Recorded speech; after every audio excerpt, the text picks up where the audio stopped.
It was supposed to be a bold maneuver, an act of precision and discipline under fire. Instead, it became one of the most tragic and iconic blunders in military history. The charge of the Light Brigade. In the midst of cannon fire and battlefield chaos, nearly 700 British cavalrymen rode into what could only be described as a death trap. A valley flanked on three sides by Russian artillery, an impossible task made worse by one critical failure: communication. This was not simply a case of bad luck or even a flawed strategy. It was a chain of misunderstood orders, ego-driven leadership, and outdated tactics colliding in one fateful moment.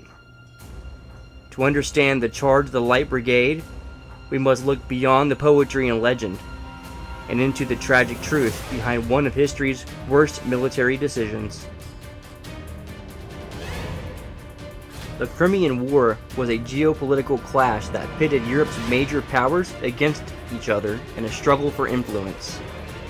At the center of the conflict, the declining Ottoman Empire, desperate to maintain its grip on territory as Russia looked to expand into the Black Sea and beyond.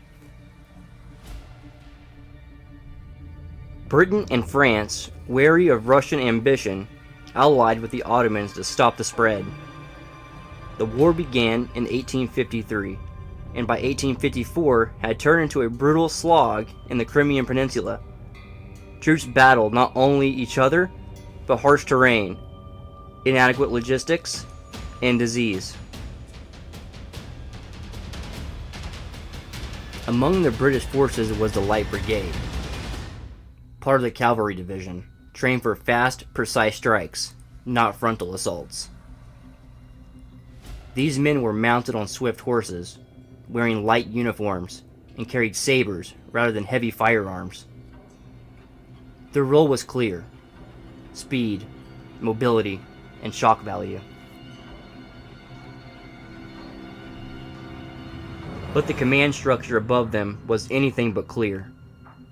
Generals were chosen not for merit, but for aristocratic birthright. Communication was primitive, often relying on hastily written notes and verbal relays, and personal rivalries simmered beneath the surface and ready to erupt under pressure.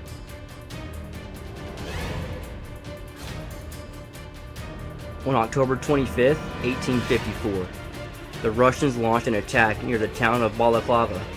Their goal? Disrupt the British supply chain and seize control of key artillery positions. The British responded with a defense that would later include 3 major cavalry charges, one of them becoming infamous. The morning started with Russian forces capturing Turkish redoubts on the heights of the British lines. The situation was deteriorating rapidly. Field Marshal Lord Raglan, observing from a distant vantage point, needed a swift counterattack to prevent Russian consolidation. He sent a vague order down to Lord Lucan, the British cavalry commander, instructing him to prevent the Russians from removing artillery pieces.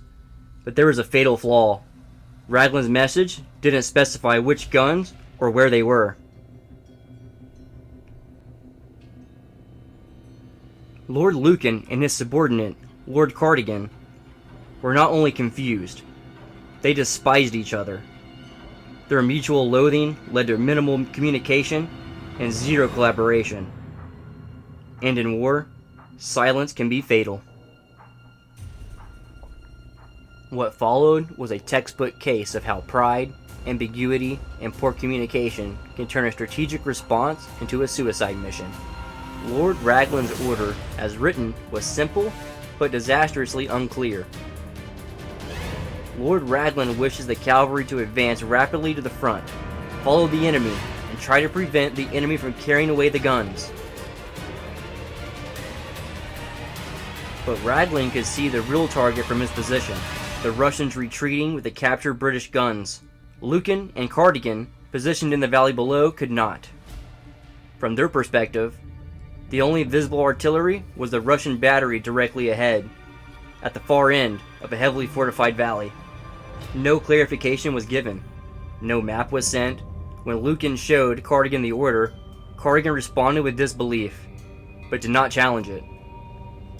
This was Victorian-era military command. Orders were followed without question, even when they made no tactical sense. So Cardigan obeyed. He assembled the Light Brigade, 600 plus horsemen, and prepared them to charge straight into a valley surrounded by cannons on 3 sides. It wasn't just a death sentence. It was a failure of logic, leadership, and basic battlefield awareness. The trumpet sounded, and the Light Brigade began its advance. Witnesses described it as a breathtaking spectacle. A disciplined line of cavalrymen riding shoulder to shoulder, their sabers glinting in the pale sunlight. But the beauty quickly turned into horror. Russian artillery crews could hardly believe their eyes. A direct charge into their guns, they fired with grim efficiency. Shells tore through men and horses alike. Riders were hurled into the ground in twisted heaps, yet their comrades pressed on. Smoke engulfed the valley. From a distance, it looked like the entire brigade had disappeared into a storm of cannon fire. Survivors recalled the ground shaking with every blast and the screams of wounded animals mingling with the cries of dying men. Still, discipline held. The Light Brigade reached the Russian guns at the valley's end, engaged in close combat. Sabers clashed against bayonets. Pistols were fired at point-blank range, but their numbers were decimated, and without infantry support, they could not hold the position. As the survivors turned back, Russian artillery opened fire again. The retreat became as deadly as the charge itself. The chaos of the charge was compounded by leadership failures at every level. Lord Lucan never followed behind to support the attack. He remained in place, unsure whether he should advance himself or hold position. His indecision would haunt him for the rest of his life. Lord Cardigan led from the front, but quickly left the battlefield after the first breakthrough. Some officers believed he abandoned his men in their fate. Cardigan claimed he was merely following orders to regroup. Field Marshal Raglan, watching from the hill, could see everything unraveling, but had no means to call off the charge. His staff had no telegraph, no signal flags ready, no contingency plan for such a disaster. Historians often asked why no one stopped the advance before it began. The answer lies in 19th century military culture. Orders were sacred. To question them was to invite disgrace, or worse, court-martial. And so, over 600 men paid the ultimate price for an order that no one truly understood. It was a failure, not only of communication, but of courage. The courage to speak up against a fatal mistake. When the survivors staggered back to British lines, they were met with stunned silence. Out of more than 600 cavalrymen, fewer than 200 remained unscathed. Nearly 300 had been killed or wounded, dozens captured. News of the disaster spread quickly. In Britain, newspapers were outraged. How could such a blunder happen?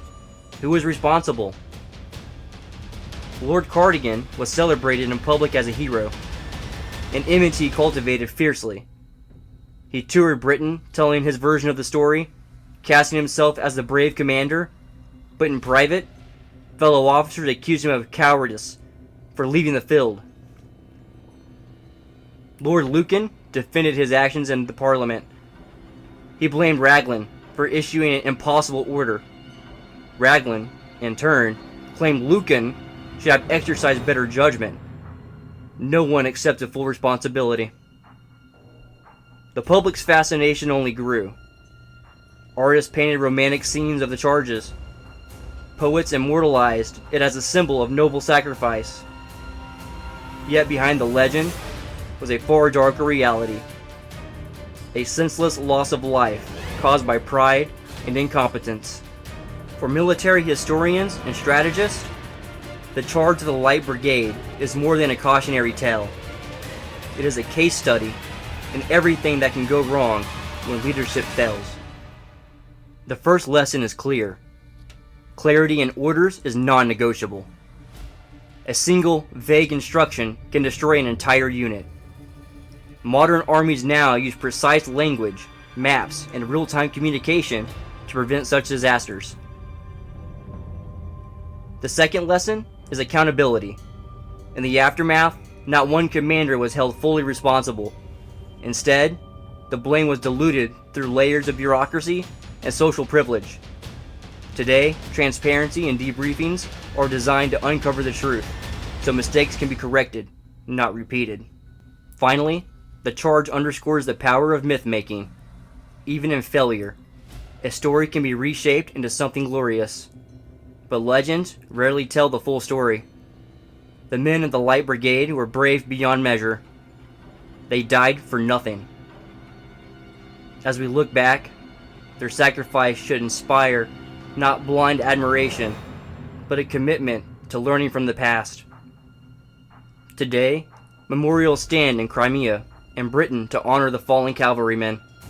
Their names are etched in stone, their deeds recited in classrooms and ceremonies. Yet the true legacy of the Light Brigade lies not in their charge, but in the lessons they left behind. They showed the world the catastrophic consequences of arrogance and poor communication. They demonstrated that courage alone cannot redeem a flawed plan. When you hear the phrase, "there's not to reason why," remember that questioning orders isn't always an act of insubordination. Sometimes, it is the highest duty a soldier or commander can fulfill.